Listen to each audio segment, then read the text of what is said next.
Hello, my delicious co-creators. Lilou here on magnificent in Marseille, south of France, with Dr. Eben Alexander. Hello. Hello, how are you? Amazing. And I'm thrilled, my beautiful co-creators, to have this conversation with you and to be able to share such a level of information, of consciousness. This is really, I would say, a big deal. I don't, because I just read your book. I was absolutely blown away by the quality of your sharing and the experience and everything that you're going to hear right now from you. This, actually the title is you're a neuroscientist. Mm-hmm. You have been a professor in some of the most prestigious universities in the US. You have operated thousands, I guess, of brains, more than hundreds and hundreds. And you had this near-death experience. And you came back, you're now back from it after 7 days in coma. I want to hear all about it. First of all, I heard how much of a success this book is in the US. So we're excited to have you in France. It's becoming a success. It just came out in France. So we're thrilled to have you. I mean, I'm thrilled because I kept on seeing all those interviews, and to be sitting with you today and to have the privilege to spend the next 45 minutes with you and to go in deep details about this love that you felt, about this unity, all of it that actually you were quite skeptic about before. Right. So tell us about this success. Well, to me, after I understood my journey, because initially, as with anyone who has a near-death experience, I was absolutely astonished at the power of it. And yet, of course, my doctors told me, oh, you were very sick. We didn't expect you to survive. You were so sick that your brain was completely wrecked. So you can forget about all those memories. And so at that time, I actually had such amnesia for everything I'd known in my previous life that I bought what they said completely and said, okay, well, it was too real to be real, but I guess maybe there's some clue about consciousness deep inside about that.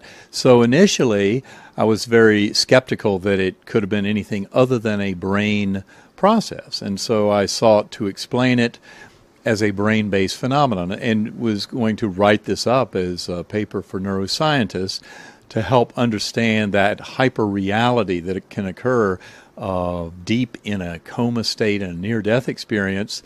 And I thought especially in the setting of severe bacterial meningitis that before this illness, I would have told you, leaves no room for any kind of significant experience or memory of experience. And yet I came back with this odyssey, this very rich odyssey fresh in my mind. Yeah. So I had to explain that. I really want to get into this. I was going to ask you, is it a phantasm or is it real? Clearly, you lived this as something very real, very rich, amazing, that you keep on sharing with people. So I really want to see more how, from the perspective of a doctor before, you would have these type of patients. What would you have told them? And what is, in your case, actually not possible you can't validate those things that you were actually telling your patients? Right. Well, before this experience, I had heard a little bit about near-death experiences and such types of journeys, and I was a very conventional brain scientist and believe very much in reductive materialist science, which is if we understand everything there is to know about electrons, protons, neutrons, quarks, photons, their interactions, about physics, chemistry, biology, then in knowing the anatomy and physiology of the human brain, we will naturally come to conclusions about how the brain creates consciousness. And even though we really were not even remotely knowing of the first sentence in that explanation, I had faith before my coma that someday we would discover that. In other words, that the brain creates consciousness and there's nothing more to it.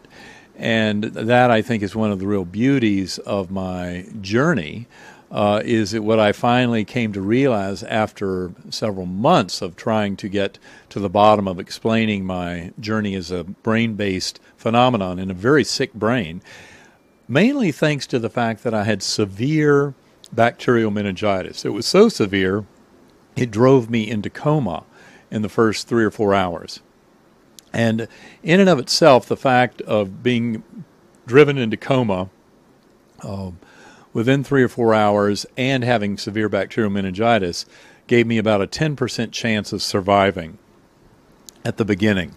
And given that I did not respond to antibiotics for a while, and that my neurologic condition was so dismal, even at the start, I started with only the most minimal of cortical function when I got to the emergency room, and then very quickly lost that. My brain stem was badly damaged even on that first day. My extraocular movements, the movements of the eyes, were very pathologic. In fact, I had no eye movements after a brief spell. Pupillary responses, all those things were gone. So it was a very severe meningoencephalitis with brainstem damage.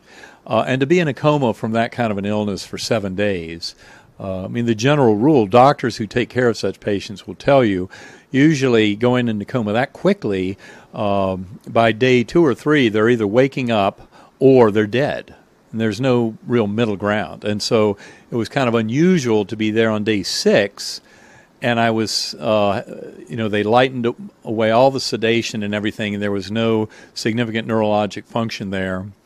And they were at a point of discussing withdrawal of antibiotics because they thought, well, there's no hope for any kind of recovery. By that 6th day, I was down to about a 2 or 3% chance of survival, but no chance of neurologic recovery, nothing significant. And they were basically predicting that at best, I would spend 3 months in the hospital and then the rest of my life in a nursing home requiring chronic care because I would be in a persistent vegetative state, unable to take care of myself.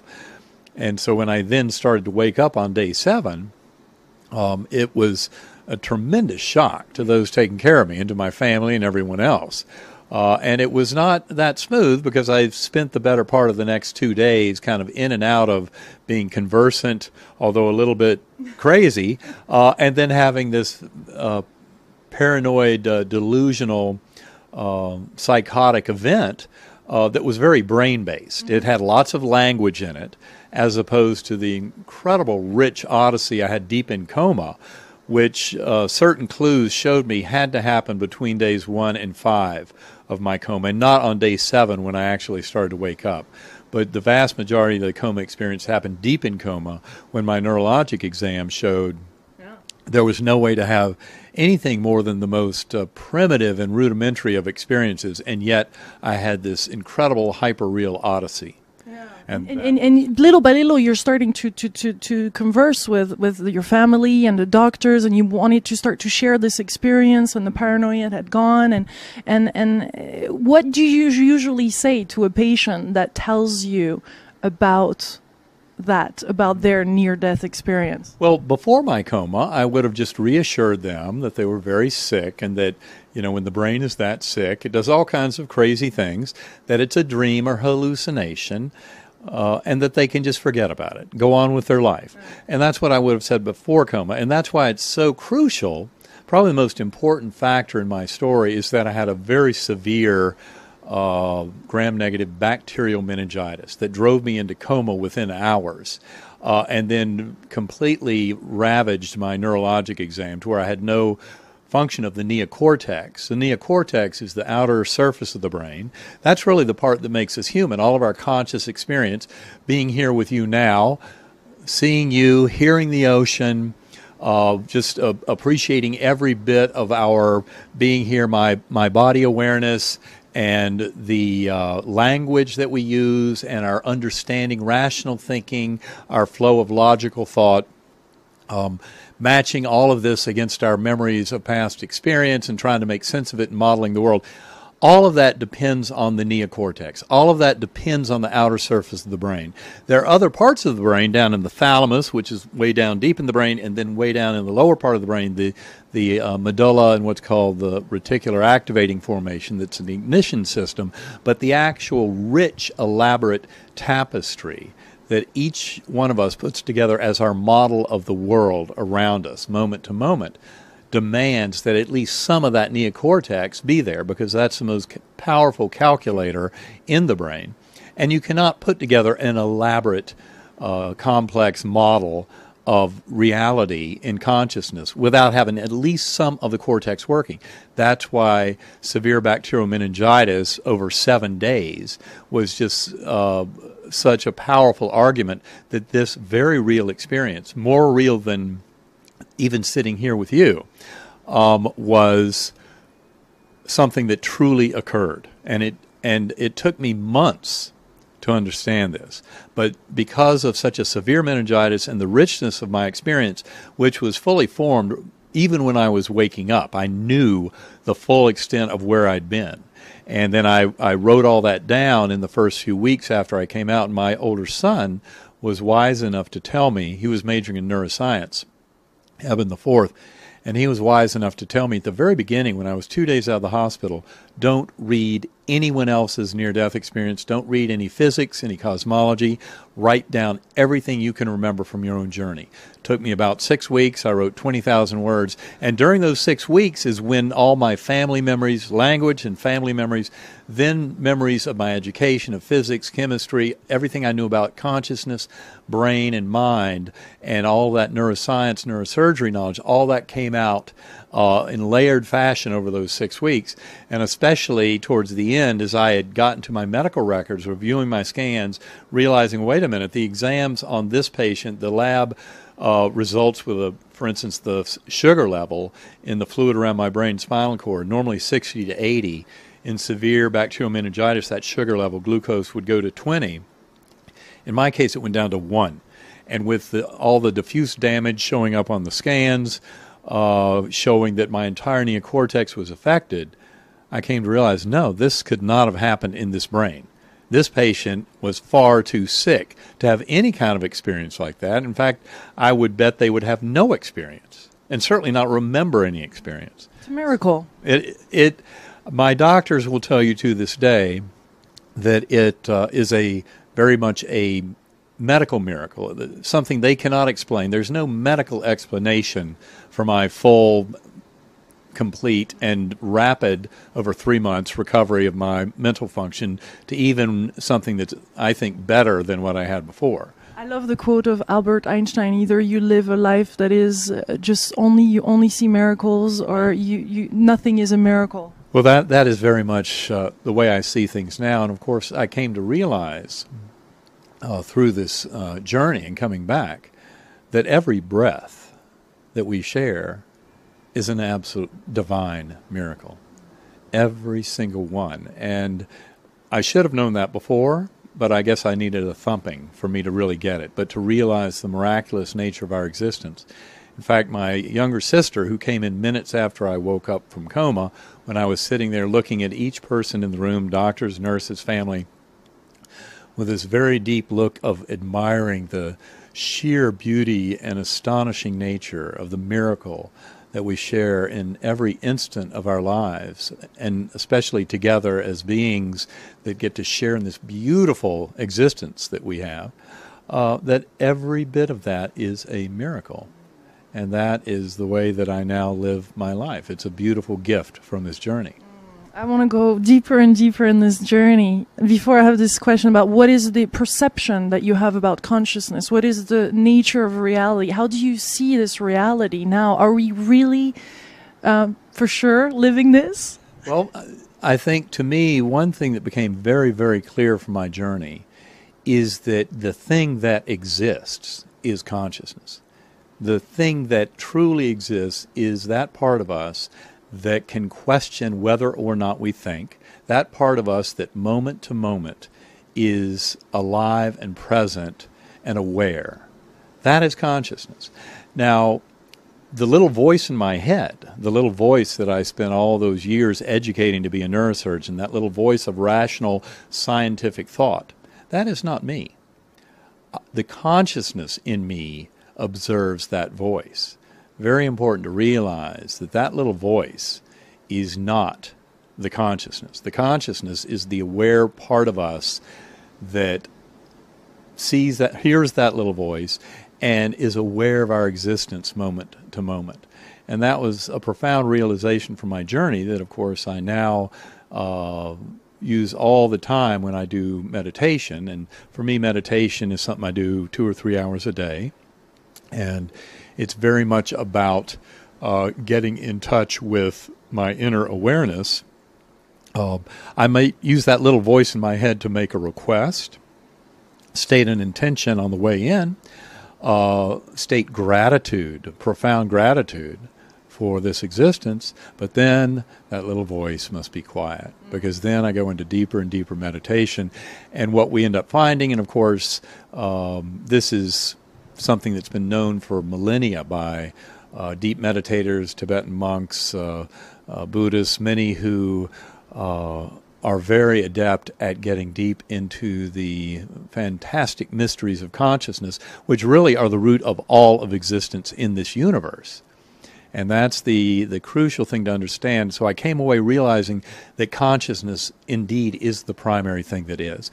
And to cut to the chase, I would say that all of our consciousness at deeper levels becomes one consciousness. And we, in fact, through meditation, centering prayer, through a gift of desperation, there are many ways for us to get in touch with that oneness of consciousness that at its very core is one with the divine, with the infinitely powerful, infinitely knowing, deeply personal, and all-loving divine within each and every one of us. And that is through our own consciousness. And that's where the answers to all of this lie. So people can watch the DVDs, go to the courses, read the books. At the end of the day, the way to come to knowing this more deeply and know the truth of it is to go in our own consciousness. And that's why my current research is so involved with meditative tools to help people get into much deeper levels of conscious meditation. In that moment where you went through those different levels in your near-death experience, in that moment where you felt that you understood and had this all-knowing, like all of a sudden, all the answers were there in not even a microsecond. This doesn't even apply, I guess.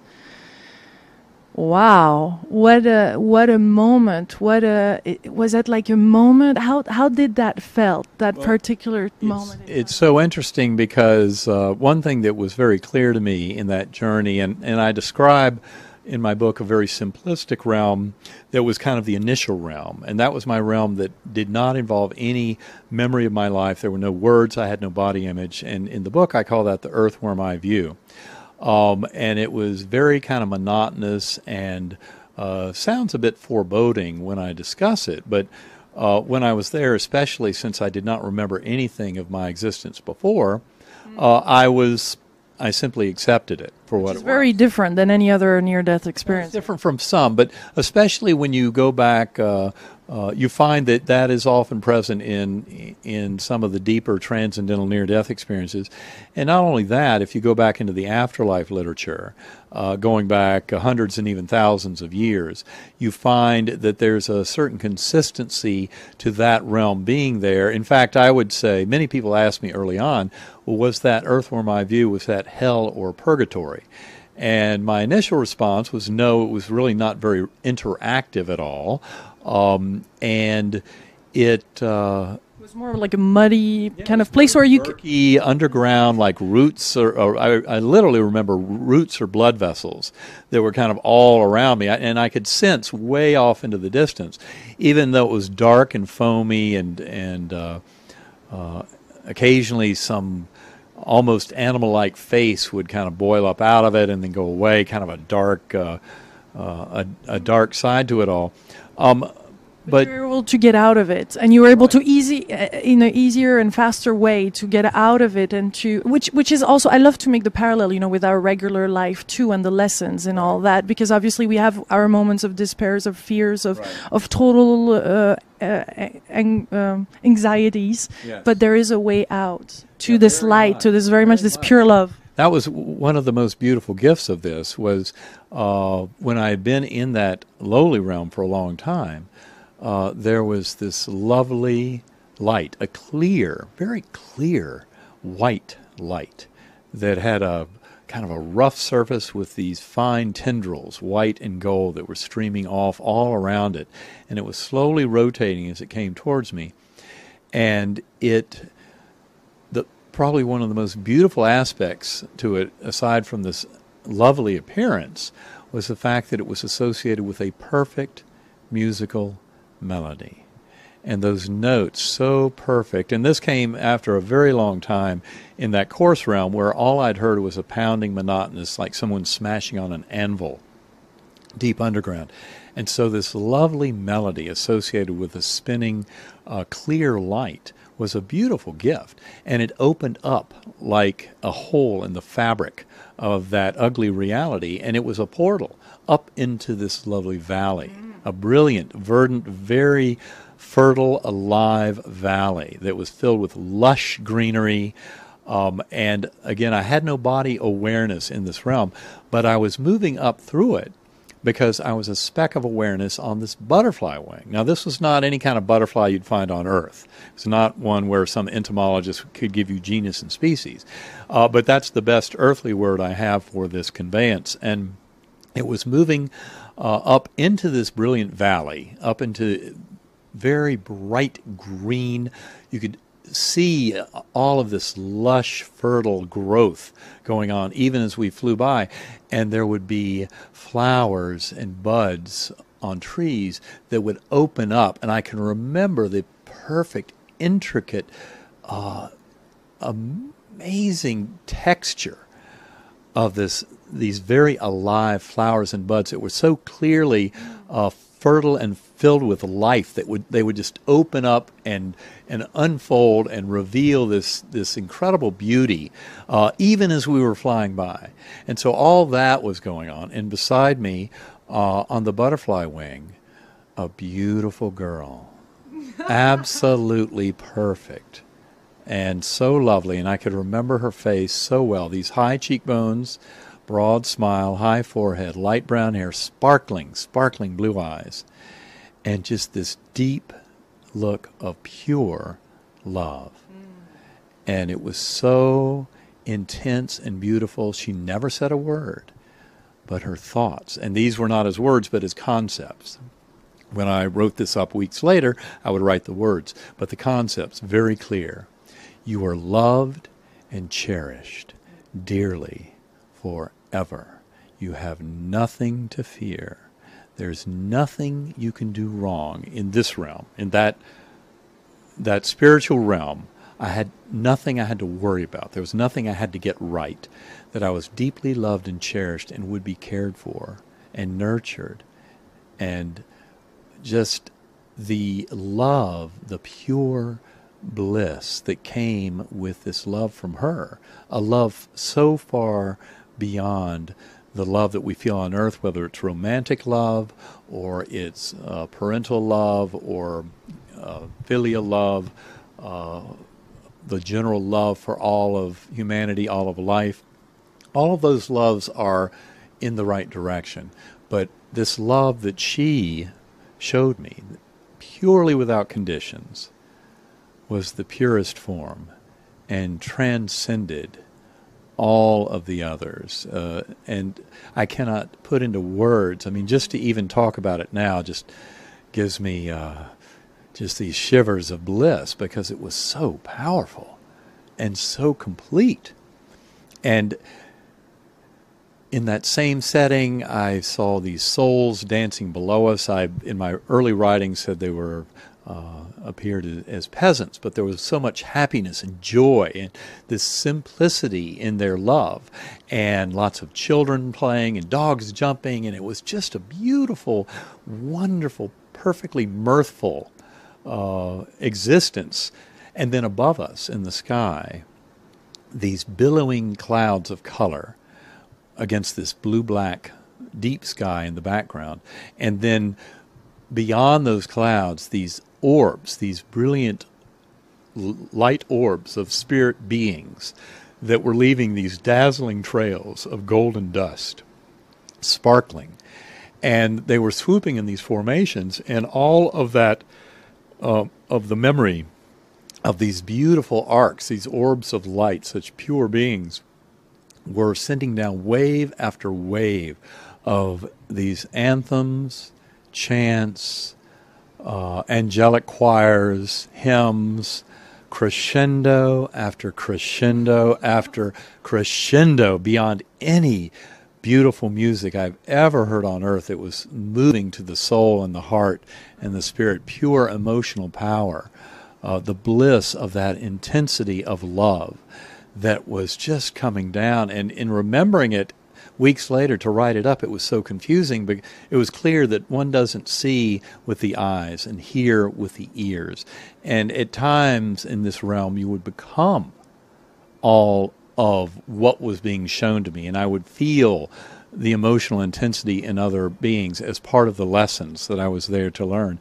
And that was so true, especially in seeing those angels, as I call them in my writing, those orbs of light, these pure spiritual beings, were these highly ascended angels. And the music was such an incredible gift, and it was a means of actually moving into higher and higher dimensions in that realm, because immediately on recognizing the beauty of that music, this whole world began to collapse. And what I saw was that realm, and then all of this kind of, I was already in higher dimensional space beyond our four-dimensional space-time here, but that all collapsed down into this tiny little ball, and time itself, the way we see time in this universe, collapsed into a loop or a point. It was just snapped right down.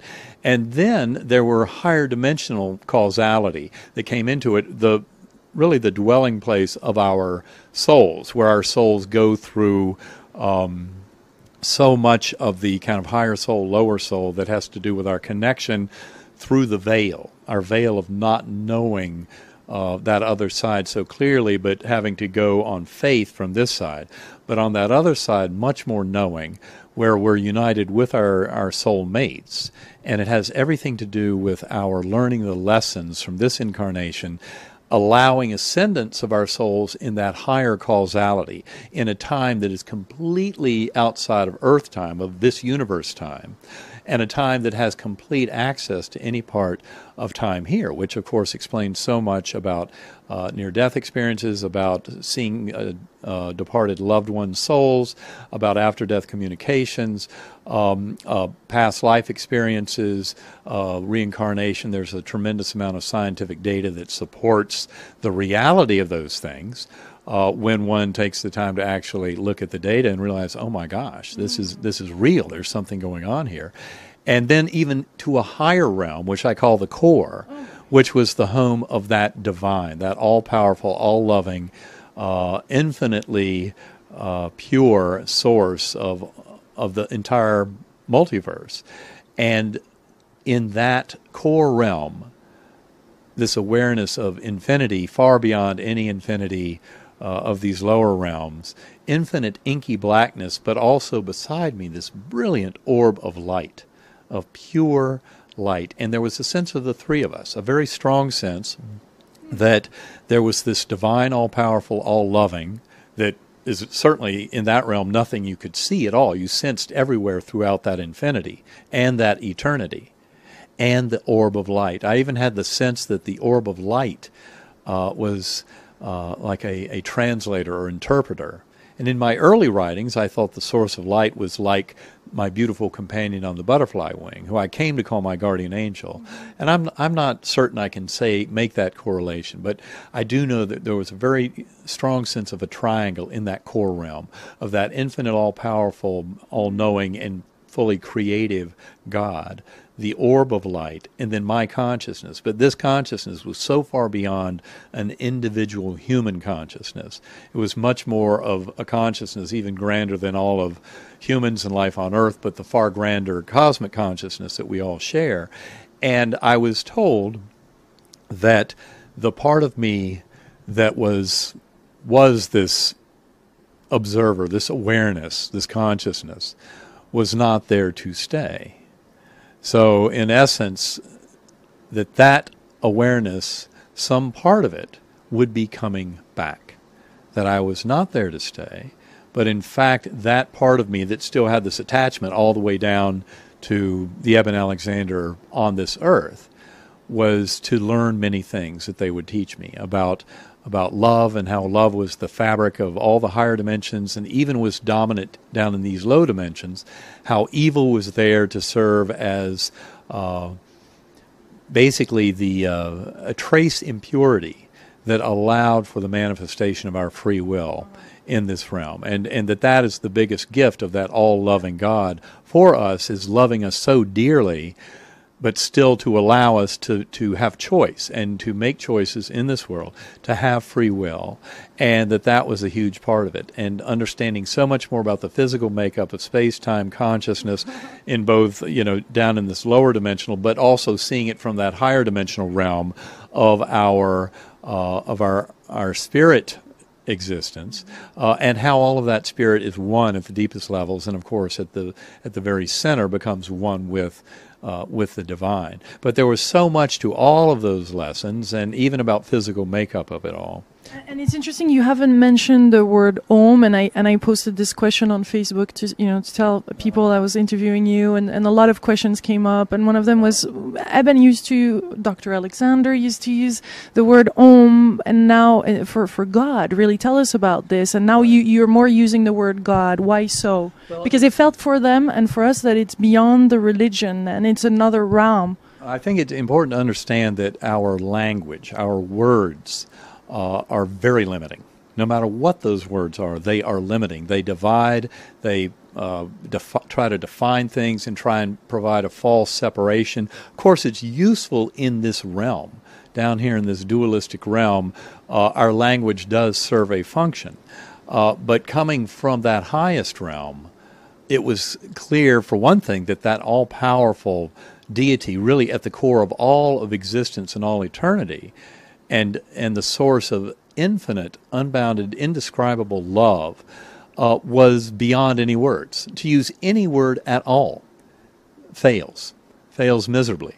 And in fact, for the first several months, I would say, I hesitated to use the word God, because to me, at that point, the memories were so fresh and clear of this infinite awe and power of that being, and also the infinitely loving nature of that being for all of creation, and each element of creation was just far too much to try and use the word God. However, in our earthly understanding, that is absolutely that being. And I realize that others who have come back over thousands of years to tell tales of journeying to this very real realm. It's the reality that underlies our material world reality that is actually not anywhere near as real as it seems. But that very real world, ultra-real realm, which I liken to Plato's world of forms, is kind of the real basis on which this kind of imperfect world is modeled. And Om was the sound that I remembered in that in what I call the core, and that infinite inky blackness filled to dazzling with this brilliant light of an orb that was serving as kind of a translator for all these lessons. The sound I recalled there associated with that all-loving being was Om, but it was an Om that was eternal, that was an infinite resonance in all of eternity. And of course, any of the physics people out there trying to get at the word resonance will say, wait a minute, how can you have a resonance when we're talking about all of eternity, higher dimensional space and time, far beyond our little four-dimensional space-time? How can there be a resonance there? Well, there is when it's with all of eternity. And that was the sound I heard, was this very deep and perfect Om. And for me, that was what I called that all-loving, all-powerful source of infinite love and all of the energy for all of existence. Om was the best descriptor I could put onto it. And also I must say, I use that, people sometimes ask about that all-powerful deity, whether it is a male or female.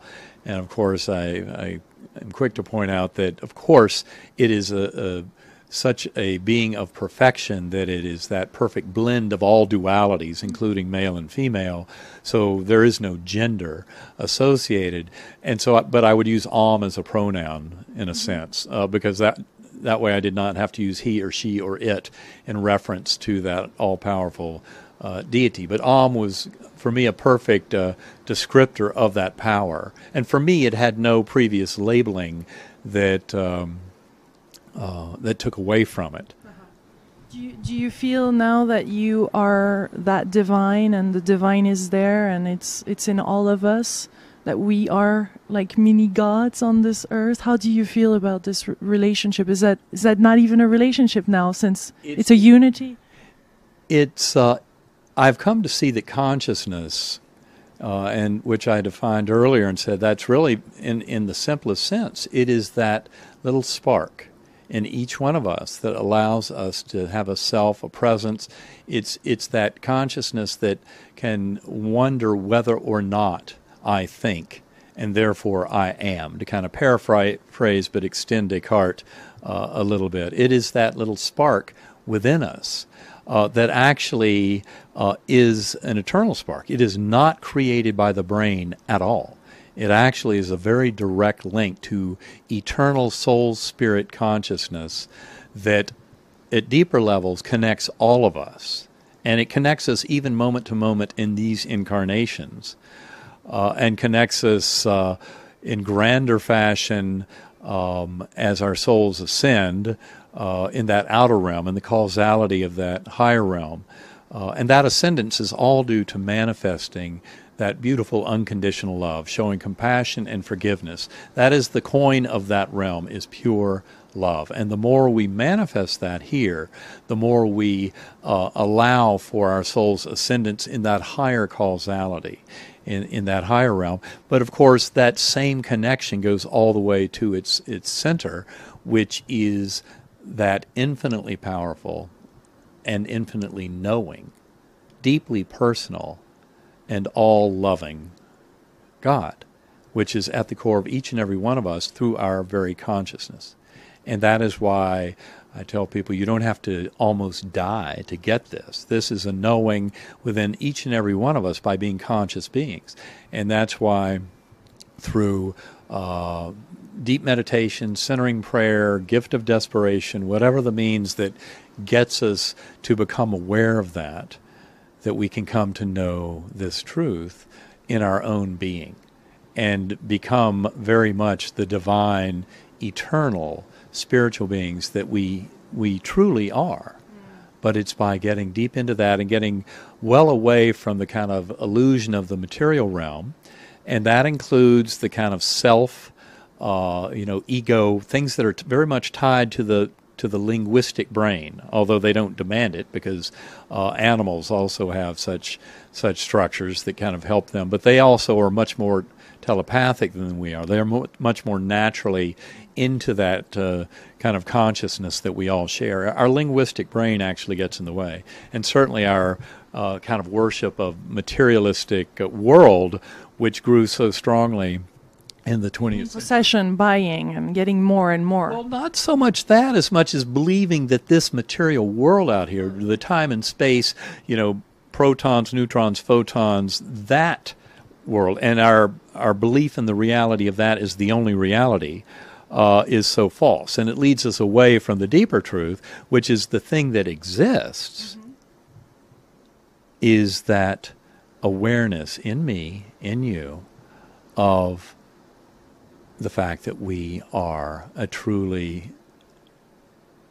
a miracle. We are a miracle. We are an existing, we can question, our very, we're aware. And just by being able to question whether or not we exist, basically is the most profound statement of our existence, and realizing that that is the thing that truly is. And that is a part that is independent. It's not created by the brain. When that little voice in my head is very active, that's created by the brain, but it's the conscious me within that is witness to that little voice. And that, the witness, is the thing that truly exists, and in fact is liberated to a much higher level of knowing when freed up from the brain and body. And that's what happens when our bodies die. So we actually get this wonderful surprise that we are so much grander, eternal, spiritual beings. And also the surprise of seeing our connectedness with our loved ones in a much richer fashion, that it is not limited to the little birth to death interval that I used to just think, well, that's all there is to it. So, you might have wishful thinking, but it doesn't affect reality. I now realize that essence of us that is within that conscious awareness of self actually becomes much grander when freed up from the body and brain. And then, in fact, we can come to see that ourselves even in this incarnation through deep meditation, centering prayer, various modalities, putting in the work to get into our consciousness and to acknowledge but quiet that little voice that is not truly us, and to go much deeper and find that there is a richness of existence that is eternal, and that is truly who we are. And, of course, it's connected directly to the divine. Could we say that this is a scientific discovery, or at least the biggest discovery that you'll have ever found for yourself? What an experience. I would say... What a change. It changed everything about my life. It changed everything about the way I see things. And now, all of my knowing is much more of a synthesis. It makes much more sense. And things that used to be very mysterious, and certainly in my readings after coma, I went deep into the mystery of what's called the hard problem of consciousness, which is basically that those who study deeply into mind, brain, consciousness, what is it, have come to realize, as opposed to getting closer to writing a big textbook that explains the mechanism of consciousness, they've actually, in the last few decades, gotten much closer to realizing that that mystery is so deep that, in fact, there is no way anyone on earth will ever come out with some materialistic explanation of how the brain creates consciousness, because it doesn't. The brain is a reducing valve or filter that actually takes the pre-existing, universal consciousness that at its one core is the divine, is God, and parcels it down into a very limited form that works in us, in the kind of localized here and now, in this illusion. It very much serves a purpose, for those out there who want to trumpet, Darwinian evolution and natural selection, certainly bringing that consciousness down to a level that's limited to a here and now in a physical being serves a wonderful purpose to help towards its survival in the realm, especially over millions of years of looking at all of the threats to survival and the needs for survival. But in fact, luckily, we've kind of transcended some of that that survival of the fittest necessity, and now are free to get much more deeply into our consciousness as it expands into a universal consciousness. And that's why meditation, centering prayer, near-death experiences are a beautiful window that take many, many millions of people over the last 50 years into that realm, and then allows them to come back without as completely covering up their memories and experience as happens naturally when babies' souls come into this world, because they go through a natural process, having been freshly from that realm of the divine, of kind of layering it over to where it's not obvious, and they kind of layer it over with the illusion of reality of this material realm, but leaving it that they really have to have some kind of faith or deep memory, soul memory, of the reality of that divine at the core of all of us. Magnificent. I have, and I know you have, a whole bunch of other questions for you, and I know that you're going now to speak and to meet with the French TV, and we're very, very excited to have you here. And of course, this conversation could go on for hours. It's such a blessing to receive that, and I feel that just by you opening up and having the courage to be yourself and share this, it impacts others with your experience. So of course, I recommend that you read the book. It's a must. I was so caught in it. I lived it. Thank you for doing such a good job at explaining. And I know the seed is still growing. The seed of light is still growing, and you will understand more. And you're writing more books, huh? Yeah, I am. I mean, in fact, the manuscript for Proof of Heaven was more than 3 times as long as the current book. And that's because I was writing it to understand it myself. I had to come to something that included everything I know about quantum mechanics, about the quantum enigma, everything I know about consciousness and the hard problem of consciousness, everything I know about the physics of reality, had to come together and make sense in light of everything that I witnessed on my journey. And now with ongoing efforts to uncover more of that through deep meditation, although the core of the journey is something that I knew when I first came back, and that's what I wrote down in those first 20,000 words. So yes, I am working on another book that will bring a lot more of this into the fore. Important to say that this book, once I realized what was going on and what the message was, it was very clear that this book should be for the general reader. And so that's why I had to strip out a lot of the other things that were necessary for my understanding, because they get right down at the very core of the nature of consciousness, space, time, mass, energy, the very geometry of higher dimensional space. There were things in there that were not necessary for getting the message out to people, but important to stress that I'm every bit as much a scientist as I've ever been. And this is all about science, but with a capital S, a science that gets towards knowing the truths of our existence. And there are certain aspects of the scientific method that can help get there, but the scientific method by its very design is extremely limited. And can only reveal a small facet of overall reality.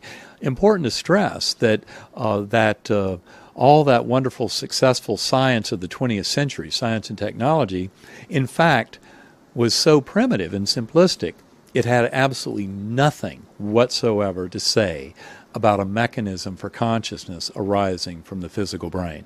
And that's a tremendous red flag that completely dismantles the materialistic view of the world with its kindergarten-level thinking that explains all that matters, because it doesn't have the first sentence to tell us anything about consciousness. And so people who want to learn more about this can go to my website, lifebeyonddeath.net, which I highly recommend for starters. In addition, I started Eternea, ETERNEA.org, which is all about trying to educate the public about consciousness, about the physics related to consciousness, about spiritually transformative experiences of all manner, not just near-death experiences, but there are many, many other types, and these are all defined in great detail on Eternea.org. And also, that is a place where people can tell their own stories. We have a database set up to receive stories from everybody on this planet, because I guarantee you there are hundreds of millions, if not billions, of stories out there about the reality of the spiritual realm. And it's by taking the lid off and letting people share their stories. And we've constructed the databases very specifically for all the different categories. So they'll be useful for researchers, for physicists, for philosophers of mind, for doctors, nurses, clergy, all those who study and want to learn more about this realm. And through Eternea.org, that's the engine to help take us all to that level. Eternea will also be supporting research, scientific research that helps to prove the existence of this realm in a very strong fashion. So my beautiful co-creators, you know what you have to do now. Do a little video, right? The webcam through the webcam, and boom, even the iPhone, and upload it on that site and share with your own spiritual experience. I know that so many of you around the world, because this is really around the world here. I love the internet. You know, we're reaching... Exactly. It frees up all of us. Individual souls are given such freedom through the internet. It's such a gift, and that's why we're here to share these things and to tell the world. And this is about all of us being together, because my journey is also one that is about tearing down the boundaries between various religions, because this is all about love, compassion, forgiveness, taking care of each other, because we're all beloved souls. And we are really all one in the deepest core, and that is one with the divine. And it's also about taking down boundaries between religion and science, because those are artificial. And also letting spirituality in its fullest sense blossom fully with religions and with science, because this is all about science becoming much grander in taking us to the deepest truths about the nature of our existence. And part of that is fully acknowledging the infinite loving nature of our one soul spirit that we all share, the essence of our being, that fully transcends any material view of birth to death, and is all about the relationships that we share with each other and with all of life throughout the universe. Throughout the universe, you are love. You are pure love. We love you so much, and we send you lots of beautiful, loving, magnificent, delightful, loving energy from south of France, from Marseille. Yes, from a beautiful, beautiful, I love the ocean crashing waves outside. This is absolutely, and you're all here. We're all together in this, and it's absolutely beautiful. Thank you for sharing this video, guys. Facebook, everywhere. Let's share it. This is really a powerful, I would say it's the most powerful interview I've done. So I thank you for sharing it now and helping it expand and grow throughout the world. Thank you so much, Eben. Thank you so very much for having me. I appreciate it very much. You're a delight. Off, on camera, all of it. I love it. I enjoyed. I can't get enough. Much love. I can't get enough of you too. Bye.